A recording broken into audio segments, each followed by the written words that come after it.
Deploying your Pynecone app is super easy. Open up your terminal and there's a handy command called PC deploy and off your app goes.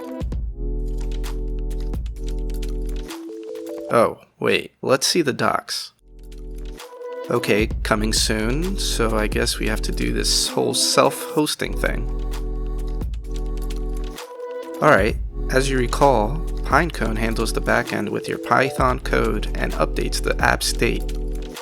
Python for your frontend is transpiled to a Next.js application that handles the UI changes. We need to make sure that our web server talks to both. I use Nginx, but feel free to use any usable FOSS server. When the browser visits our page, our web server allows our frontend to serve a web page and connect with Next.js's WebSocket. The frontend code tells the browser to connect with the backend via WebSocket to deliver user state and updates.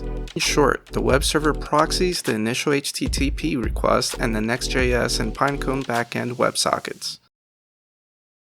Let's edit our config. Here we alias our default frontend and backend locations. I also call for all port 80 requests to upgrade to port 443 for SSL provided by Certbot. Here are the crucial lines to allow our WebSockets through to our web server. If the browser fails to connect to the WebSocket, then our app will get stuck. Once you save your config, restart Nginx. Now you can PC run in production mode and visit your website. Remember, these instructions assume that you're using a standard Pynecone PC config.py setting and that your server already exposes ports 80 and 443 to the internet. This video came about as a commented request, so remember that if you run into any trouble or have further questions, just comment below.